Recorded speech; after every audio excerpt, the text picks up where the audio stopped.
Hello friends, I welcome you all to another edition of Daily News Analysis. So in this particular edition, we are going to discuss some very important articles that are part of Hindu as well as Indian Express newspapers.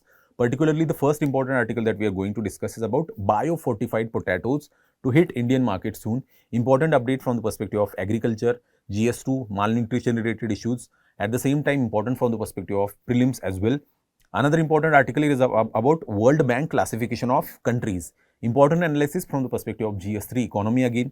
Another important article that we are going to take a look at is how railway to Sairang help in regional connectivity and Act-East policy. Important update from the perspective of again places in news from the perspective of GS2 Act-East policy, important article particularly.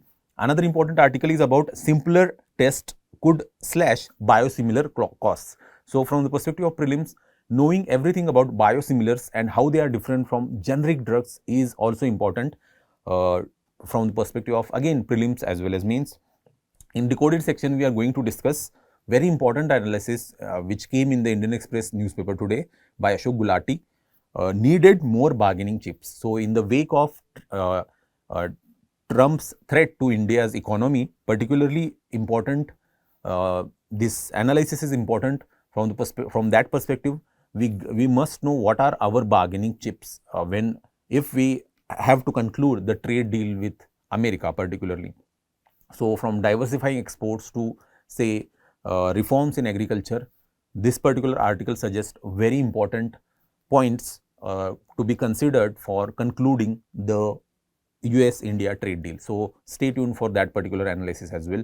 So the first important article that we are going to discuss is about bio-fortified potatoes. So according to the recent update, bio-fortified potatoes will hit Indian market soon, particularly sweet potatoes we are talking about. Important analysis here.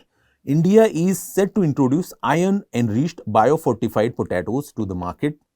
These potatoes are developed by International Potato Center, a global research institute based in Peru. So this particular center has developed this particular bio-fortified variety of potato, which is going to be introduced in the Indian market soon. The first variety has already been released in Peru and is now being evaluated by ICAR for Indian agroclimatic suitability as well. So we are particularly talking about sweet potatoes here, remember that. So most of the time, biofortification is needed to address the issue of malnutrition, so that from the same amount of crop, we can get maximum nutrition possible. Success of vitamin A rich sweet potatoes in this regard is important. CIP has already developed bio-fortified sweet potatoes enriched with vitamin A. These are being cultivated in Karnataka, Assam, West Bengal and Odisha. CIP aims to expand distribution of seeds to more farmers across India now. So already vitamin A rich sweet potatoes have been developed by CIP. Establishment of South Asia Regional Center in this regard is also important. CIP is setting up a South Asia Regional Center in Agra, Uttar Pradesh, which lies in the heart of India's potato belt. Indo-Gangetic Plains, where Agra is located, is the largest potato producing region in the world. Very true. The Uttar Pradesh government provided the land. The project is supported by the National Horticultural Board and the Union Agricultural Ministry as well. So we will see the establishment of this particular regional center, particularly in the state of Uttar Pradesh near Agra. So essentially, this will help in the increasing potato production from the perspective of Indian farmers as well. Support for Indian farmers. So what the initiative, what this particular center, how it is going to provide support to Indian farmers. India has a strong potential in potato production. Very true. Farmers demand high yielding, low input potato varieties, timely access to good quality seeds, participation in value chain, for example, food processing. So these are some of the farmers' demands.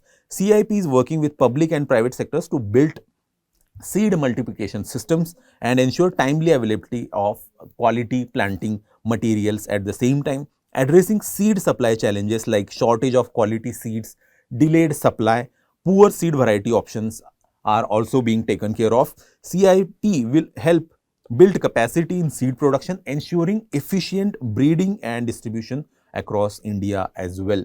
Nutritional and social goals are important to know in this regard. CIP also plans to target nutritional security by ensuring access to enriched potatoes for vulnerable communities. They aim to collaborate with government procurement programs, school and midday meal programs in that regard. This will also allow children to receive nutrition-rich food consistently as well.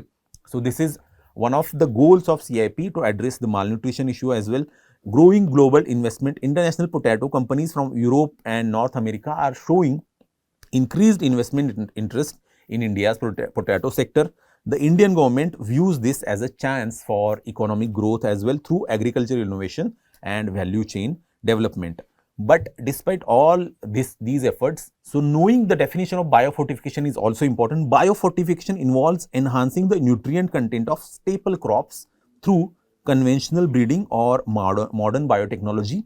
The goal is to improve the nutritional value and help address micronutrient deficiencies, often referred to as hidden hunger. So, essentially, biofortification often is the solution to address hidden hunger. So, hidden hunger essentially micronutrient deficiencies.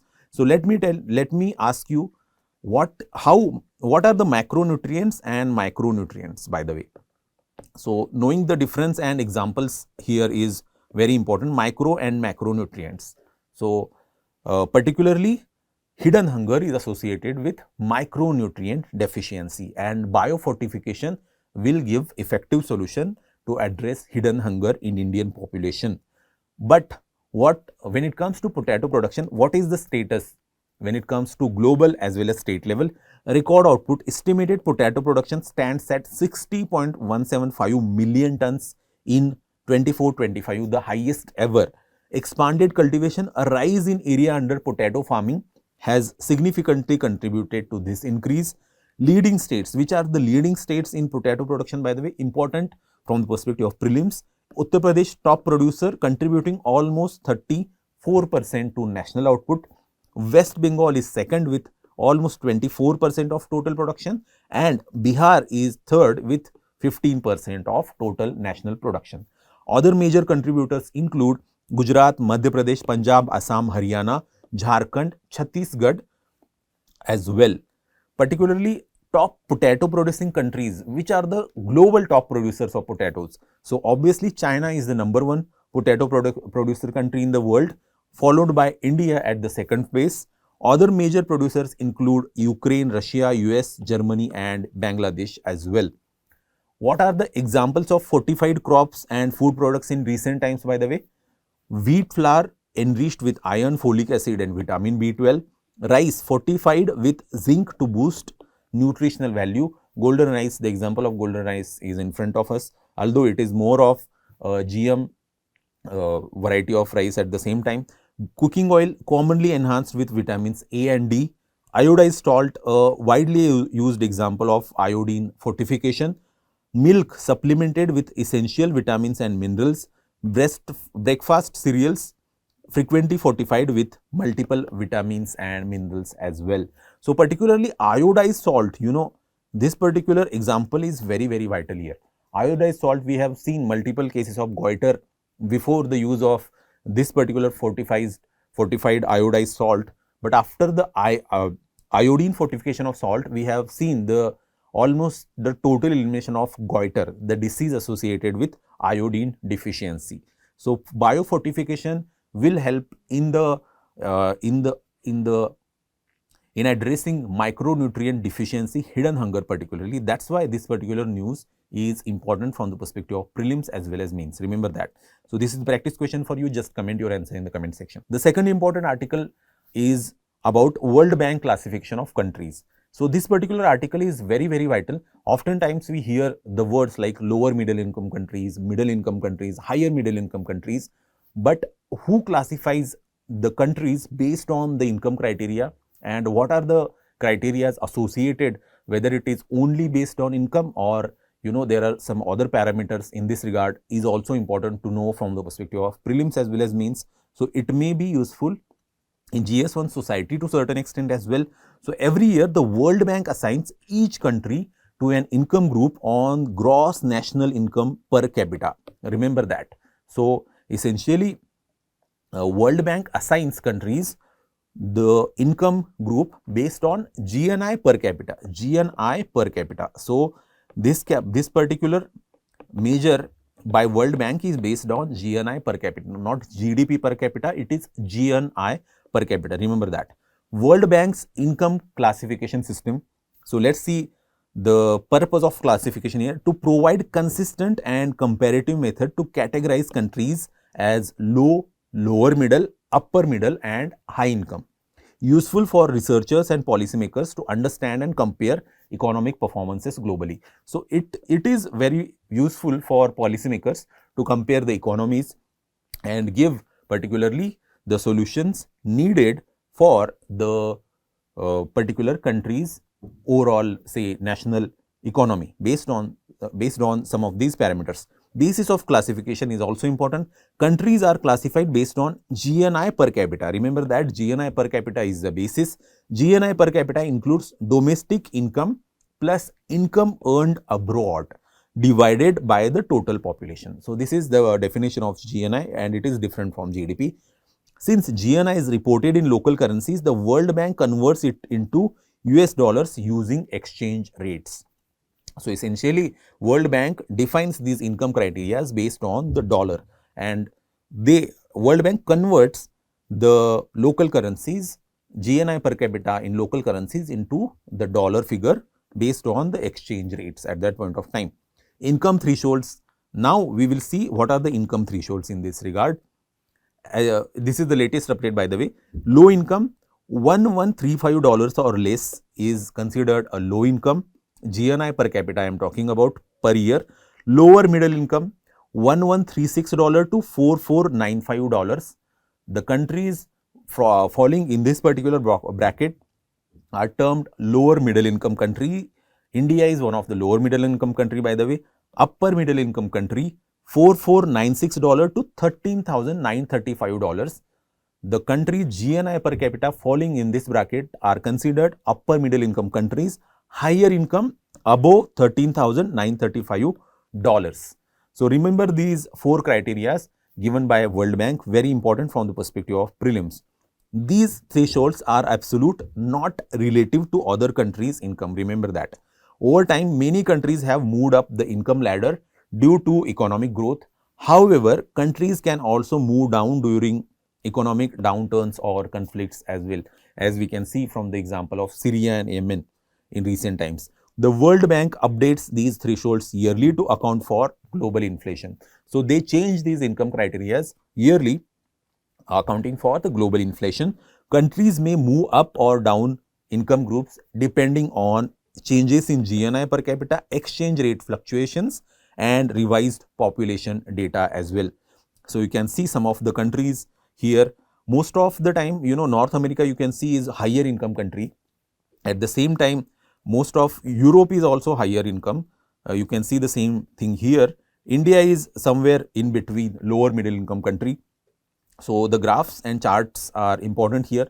Origin and evolution is also important to know. The classification system began in late 1980s, originally to guide World Bank lending policies. So, World Bank's lending policies are also guided through these income classification criteria. Initially, the distinction between low and middle income countries was used to decide eligibility for concessional loans. So, that is the primary purpose for which it is started in late 1980s. Later, more thresholds were added based on income distribution patterns, not pending or lending criteria rather. So, evolution and origin is also interesting to know. It will help the World Bank to give the concessional loans particularly. So, that is the primary purpose for dividing the countries based on income groups, particularly GNI per capita in late 1980s, which is essentially started by World Bank for that particular purpose. Population distribution among income groups. The income groups are not evenly distributed by population. That is pretty much clear. In 2004, 37% of people lived in lower income countries, low income countries, 37% in 2004. By 24, that figure dropped to less than 10%. So, that shows we are the world population overall is getting out of poverty. The population in upper middle income countries grew from less than 10% to 35% in the same period. So this is also important actually data here. So note down some of the data points. So essentially we have seen the economic growth, but at the same time another paradoxical situation is growing income inequality as well. So to what extent the reform is needed in this particular classification system is also very, very vital. So we are not going to discuss those reforms, but this is the practice question for you. Just comment your answer in the comment section. Important analysis from the perspective of GS3 economy. Another important article is about how will railway to Sairang help in regional connectivity. Particularly, Indian Railways recently commissioned the new track to Sairang, and this will boost regional connectivity in Northeast. Along with it, it will also boost India's Act East policy as well. The newly commissioned 51.38 km railway line to Sarang near Mizoram's capital, Aizawl, marks a significant step forward, enhancing regional connectivity under India's Act East policy. The project is part of a larger plan to connect all northeastern capitals by rail. So this is very ambitious project by the Indian Railways particularly. So Sairang is near Mizoram's capital Aizawl, remember that. So it is under the umbrella of Northeastern Railway project, in which every capital of the region will be connected. So this is one of the arm of that particular project. Now let's know some basics about the project. Mizoram initially had only 1.5 km of meter gauge rail connecting Berabi to Assam's Silchar. The 51.3 km extension to Sarang began in 2008-9. So the construction began way back in 2008-9, but progressed slowly due to challenging terrain, frequent landslides, bad weather, and manpower shortages and transport difficulties at the same time. You can see the Sarang line here effectively in the Mizoram that will connect to Assam's Silchar. Significance of this particular railway project for the Northeast is very important. Improved connectivity, it will improve the connectivity, obviously reduces travel time from Aizawl to Silchar from 5 hours to about 1.5 hours now. Lower transport costs, make movement of goods cheaper and more efficient compared to road transport. Boost local economy, expected to benefit tourism, trade, logistics within Mizoram. Reduced truck dependence, freight movement will shift from road to rail, easing pressure on highways. Strategic importance is also there in the wake of India's Act East policy and connectivity with the ASEAN region. Regional integration is also important. Supports transshipment of goods from India-funded Sitwe port in Myanmar, enhancing international trade as well. So India is funding the Sitwe port in Myanmar. So that is also important update. What about Act East policies? And also let's see some of the basics of Act East policy, although we have covered it so many times already in our DNA episodes. Launched by Prime Minister in 2014 as a more ambitious successor to the 1991 Look East policy. So this is the successor of Look East policy. What is the main objective? Transformed Northeast India into gateway for deeper trade, connectivity and engagement with ASEAN nations. So that is the core of the India's Act East policy. So what is the progress so far? Increased investment, budget allocation for Northeast rose by 300% from 36,000 crore in 2014-15 to 1 lakh crore in recent times of 24-25. Over 10,000 km of highways, 800 km of railways, 8 new airports and multiple inland waterway projects are under development so far. So particularly the transformation of Northeast is underway now. Key connectivity projects like Dimapur-Zubza railway line in Nagaland, Impal-More railway line in Manipur, Asian Highway 1 from Assam's More via Kohima and Impal, and Agartala-Akhora railway link to Tripura with Kolkata and Chittagong port in Bangladesh. So these are some of the key projects under construction or in progress of completion. Challenges faced: ethnic conflict in Manipur obviously has stalled Imphal-More rail link. Myanmar civil war post 2021 coup and fall of Sheikh Hasina government in 2024 disrupted cross-border projects as well. Kaladan multimodal project of worth almost 2,900 crore. Delayed would have shortened Mizoram Kolkata route by almost 1,000 km as well. Overall status, domestic infrastructure improved, but cross-border connectivity with Southeast Asia remains hampered by regional instability. So India, consider India's volatile neighborhood in this regard. The connectivity projects cross-border are in limbo. Another important update we have seen in the newspapers is about upcoming visit of the Philippines president to India. Philippine President Ferdinand Marcos Jr. is on a 5-day visit to India. It marks the continuation of half-century long India-Philippines political relationship. You can see the location of Philippines here. So this location is important. Know what are the bordering countries, although it is sort of island country. At the same time, number of islands are also important to know. So let me ask you, how many islands are there in the Philippines overall? So you can see there is a Pacific Ocean, there is South China Sea, and surrounding the Philippines there are seas, South China Sea. At the same time, the dispute in this regard is also important. So 9-dash line and the Chinese claim are important updates to know from the perspective of again GS2 and places in news as well. Strategic significance of this visit is important. Visit comes amid strengthening maritime cooperation, especially in the South China Sea. India and the Philippines advocate for freedom of navigation in contested waters. Follows recent joint naval patrols in the West Philippine Sea with INS Delhi Shakti Kiltan docking at Manila on August 1 as well. So this is practice question for you. Just comment your answer in the comment section. Important analysis. Another important article that we are going to discuss is about biosimilars. So simpler tests could slash biosimilar cost and it will widen access. Global push to simplify regulatory testing for biosimilars to reduce their cost and improve patient access. Important analysis from the perspective of GS2 health. Efforts to make biosimilar drugs similar to complex biologics more affordable.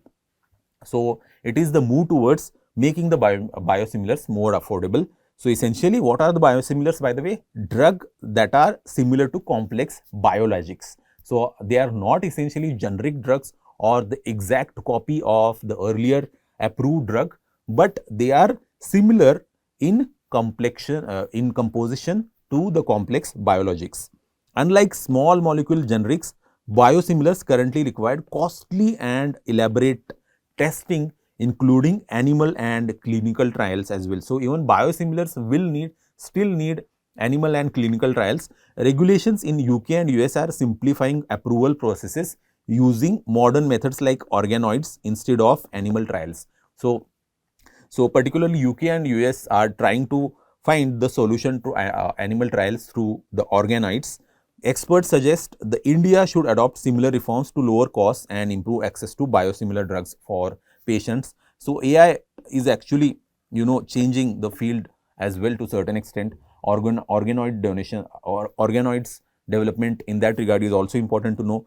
Types of drugs, small molecules versus biologics. Small molecule drugs like Disprin have similar chemical structures. For example, molecular weight of almost 180 Daltons and fixed properties, while biologics, for example, insulin monoclonal antibodies like Remicade are large complex molecules with molecular weights up to 150,000 Daltons, produced in biological systems and may vary slightly during production, though such variation doesn't always affect efficiency or efficacy. Their safety is not affected in this regard as well. So how generics are different from biosimilars, by the way? Generics are exact copies of small molecular drugs manufactured after the original drug's patent expires. They are much cheaper due to no R&D and lower marketing costs. For example, Sovaldi hepatitis C drug cost dropped from $84,000 to almost $1,000 when Indian generics entered the market in this regard. What are the biosimilars, by the way? Unlike generics, are not identical to the original copies or original biological drugs due to production in different biological systems. Hence, they are similar but not exact copies, leading to more stringent approval requirements. So, they are not essentially similar or same type of exact copy of the earlier drugs or biologics, but they are similar to the functioning. So that's why essentially they need the approval, as at the same time they need the investment in R&D as well. Cost and access issue: because of complex regulatory demands, biosimilars are expensive to develop, affecting affordability and access. If testing protocols are simplified, more low cost biosimilars can be developed, expanding treatment options as well. Global and Indian regulatory trends on biosimilar approval. Global developments: major drug regulators like those in US, UK, EU are moving towards simplified approval pathways for biosimilars. For example, UK has removed animal trials entirely. US is replacing animal tests with human relevant alternatives such as organoids. In the UK, clinical trials are only required in select cases, reducing unnecessary costs and time. So, UK and US are moving towards ease of testing of biosimilars. India's current position: India still mandates animal studies, although there is proposal to waive them on case by case basis. So, the change in India in this regard is slow, but we are moving towards that particular thing on a case by case basis. Expert viewpoint: experts recommend that India align with UK and US regulatory patterns to lower biosimilar development costs and expand patient access to life-saving drugs. So, this is the practice question for you. Just comment your answer in the comment section. Important analysis from the perspective of particularly GS2 health, as at the same time definition of biosimilar and how it is different from generic drugs is important analysis from the perspective of prelims as well. So, in the decoded section, we are going to discuss important article by Ashok Gulati. So, he is arguing in the wake of the Trump's tariff threat against India, particularly, India needs more bargaining chips. So, needed more bargaining chips to handle US appropriately now. So, essentially, US President Donald Trump has imposed a 25% tariffs and additional penalties on most Indian exports, which experts estimate could reduce India's GDP growth in FY26 by 20 to 30 basis points. As a result, growth may fall from expected 6.5% to around 6.2 to 6.3%. While significant, this impact is considered manageable for India. Current status of Indian economy: as the Trump has said, Trump has called India a dead economy, but India's economy is as robust as ever.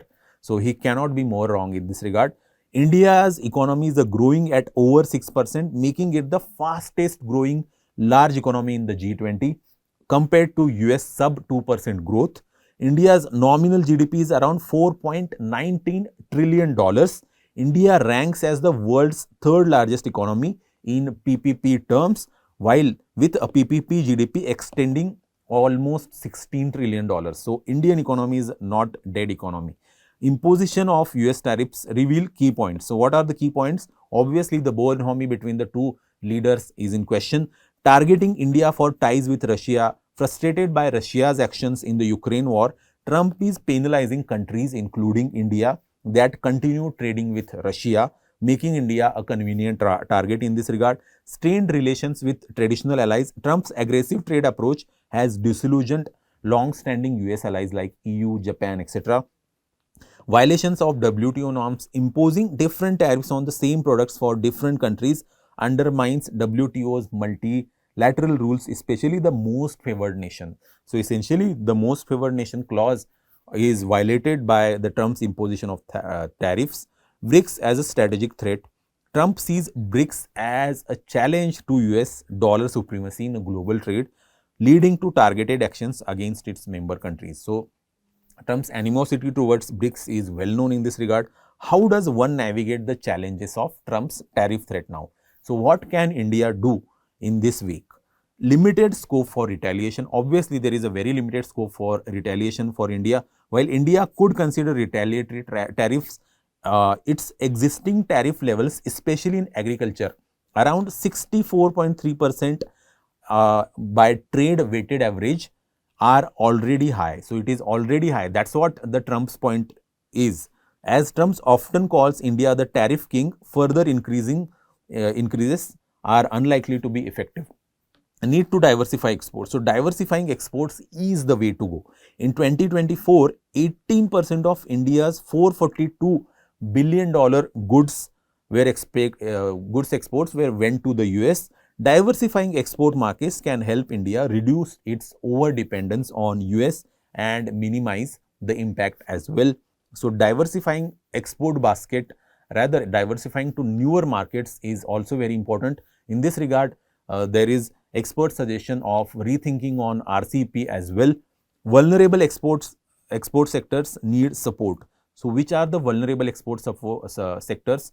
By the way, key Indian exports like gems and jewelry of $8 billion, pharmaceuticals exports of $7.7 billion, smartphones $7.1 billion, and marine products like shrimp at almost $2.2 billion face risk from US tariffs. Workers in diamond cutting Gujarat and shrimp farming in Andhra Pradesh, Odisha may be hit hard, calling for targeted government intervention in this regard. Possible concessions India can offer. So, what India can offer? India may offer substantial concessions to US, such as increasing crude oil, gas, defense, high-tech chip imports. It could also reduce duties on items like whiskey, luxury cars, and select agri products, like it did with in terms of UK, walnuts, cranberries as well, while setting quotas on sensitive ones at the same time. India needs to change GM crop policy in this regard. Having already permitted GM cotton, India must now make informed science-based decisions on cultivating GM food crops like rapeseed mustard and BT brinjal as well, or allowing imports of GM soya and corn under tariff rate quotas are also can be considered. So there is need to be relook at India GM crop policy.